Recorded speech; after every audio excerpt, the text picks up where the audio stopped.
దాని నుంచి మళ్ళీ కవిత ఇష్యూకు సంబంధించి వెళ్ళే ప్రయత్నం అయితే చూద్దాం. ఒకసారి ఇక్కడ చూడొచ్చు, మీరు సామాన్యుడు బతుకును కూల్చిన బుల్డోజర్, కూలిన కామన్ మ్యాన్ అంటూ కూడా చూడొచ్చు. ఒకసారి మీరందరూ కూడా చూడొచ్చు, యావత్తు తెలంగాణ సమాజం కూడా తలదించుకునే పరిస్థితి, యావత్తు తెలంగాణ సమాజం అంతా ఇది ఒక చీకటి రోజుగా అభివర్ణించవచ్చు. ఎందుకు నేను ఈ విషయాన్ని చెప్తున్నానంటే, రాష్ట్ర ప్రజలారా ఈ రోజు తెలంగాణ రాష్ట్ర వ్యాప్తంగా ఏం జరుగుతుంది అంటే, డైపర్ వేసుకున్న బుడ్డాడి నుంచి పండు ముసలాడి వరకు ప్రతి ఒక్కరు కూడా చెప్తారు ఇక్కడ బుల్డోజర్ రాజకీయం కొనసాగుతుంది అని. అయితే బుల్డోజర్ రాజకీయం మధ్యతరగతి పేద బిడ్డల మీద కాదు చూపించాల్సింది, రాజకీయ సంపన్నుల మీద చూపించాలి అంటూ కూడా ఒక రచ్చ కొనసాగుతుంది. వాస్తవానికి తెలంగాణ రాష్ట్ర వ్యాప్తంగా ఇప్పటి వరకు పొంగులేటి శ్రీనివాస్ రెడ్డి ఫామ్ హౌస్ దగ్గరికి బుల్డోజర్ వెళ్ళలే, పట్నం మహేందర్ రెడ్డి దగ్గర ఫామ్ హౌస్ దగ్గరికి బుల్డోజర్ వెళ్ళలే, ఫాతిమా కాలేజీకి సంబంధించి అజ్దుద్దీన్కు సంబంధించి అక్బరుద్దీన్ అజ్దుద్దీన్ అన్నదమ్ముల సంబంధించిన కాలేజ్ దగ్గరికి వెళ్ళలే. దానితో పాటుగా చాలా మంది ప్రముఖులకు V6 వివేక్ సంబంధించిన ఫామ్ హౌస్ దగ్గరికి వెళ్ళలే బుల్డోజర్లు. కానీ పేద మధ్యతరగతి కుటుంబాలకు సంబంధించి ఏ విధంగా కూల్చేస్తున్నారో మీరందరూ చూడొచ్చు.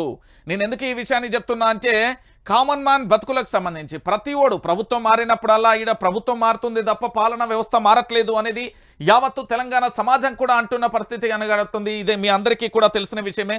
సో ఒకసారి చూడండి, వీళ్ళ జీవితాలు ఏంది, వీళ్ళ కథ ఏంది అనేది ఒకసారి మీరు అందరూ కూడా చూడాలి. దయచేసి ఒకసారి ఇది ఎక్కడ జరిగింది ఏంటా అనేది చెప్పే ప్రయత్నం చేస్తా. హైదరాబాద్లో కూల్చివేతలు కొనసాగుతున్నాయి. షేర్లింగంపల్లి మండలం పరిధిలోని రాయదుర్గంలో సోమవారం GHMC revenue lead cap TSIIC అధికారులు భారీ పోలీస్ బందోబస్తు నడుమ 3 నివాసాలు 5 నిర్మాణాలు కూల్చివేస్తారు. తాత ముత్తాతల నుంచి నివాసం ఉంటున్న పేదల ఇళ్లను సైతం బుల్డోజర్లతో కూల్చేస్తారు. ఎలాంటి నోటీసులు ఇవ్వకుండా ఉదయం 7 గంటలకే పోలీస్ బలగాలతో వచ్చిన అధికారులు ఇళ్లను కూలగొట్టారు. ఆయా కుటుంబాలు రోడ్డున పడ్డాయి. ఇవి హైడ్రా కూల్చివేతలు కానప్పటికీ ఇలా అకస్మాత్తుగా వచ్చి ఏ విధంగా ఇళ్లను కూల్చేయడంతో రోడ్డున పడ్డ కుటుంబ బాధ వేదనలు చెప్పలేమని పూర్తి స్థాయిలో ఆవేదన వ్యక్తం చేస్తున్నారు. అధికారులు కూల్చివేతలు చేపట్టిన స్థలంపై కోర్టులో స్టే ఉన్నది. అయినా అదేమీ పట్టనట్టు అధికారులు బాధితుల ఆక్రందనల మధ్య ఇండ్లను కూల్చివేస్తారు అంటూ కూడా చూడొచ్చు. పోలీసులకు ఇక్కడ ఉన్న ఏదైతే ఇంటికి సంబంధించిన కుటుంబ సభ్యులకు వాగ్వాదం జరిగింది, పాదాలపై పడ్డారు, కన్నీళ్లు పెట్టుకున్నారు, వేడుకున్నారు. ఇది హైకోర్టులో స్టేలో ఉంది. అయినప్పటికీ మీరు ఏ విధంగా కూలుస్తారు అంటూ కూడా కన్నీళ్లు పెట్టుకున్నా అది జరగని పరిస్థితి కనబడుతుంది. ఇటు మరోవైపు చూడొచ్చు, అధికారుల రాక్షసుల్లా ప్రవర్తిస్తున్నారు.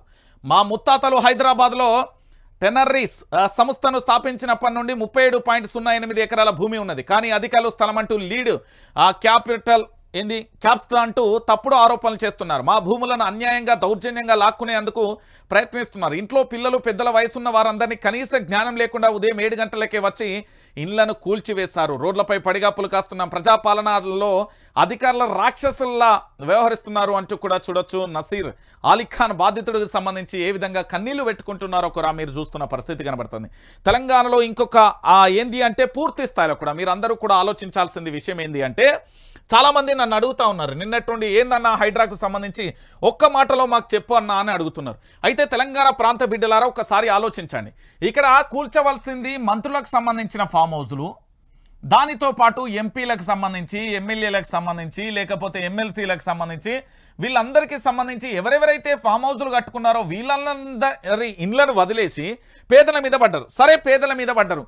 ఈ పేదలు ఇండ్లు కట్టుకుంటున్నప్పుడు అధికారులు గుడ్డి గుర్రానికి పనులు దోముతున్నారా, లేకపోతే ఎక్కడున్నారు, ఎలక తొర్రలు ఉన్నారా, లేకపోతే ఎక్కడున్నారు అనేది కూడా ఆలోచించాలి.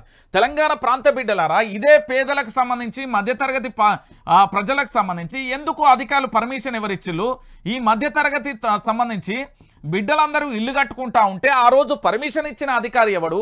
మరి ఈరోజు ఆ ఇల్లును కూల్చివేస్తూ ఉంటే కరెంటు బిల్లు ఎందుకు తీసుకున్నారు, నల్లా బిల్లు ఎందుకు తీసుకున్నారు, దాంతోపాటు రోడ్లు ఎట్లేసిళ్ళు, ఇవన్నీ కనెక్షన్స్కి సంబంధించి ఎట్లొచ్చినాయి ఒక్కసారి చెప్పాల్సిన బాధ్యత ఈ అధికారుల మీద ఉంది. హైడ్రా అంటే ఆటలు వద్దు, నువ్వు అధికారులను సస్పెండ్ చేయాలి.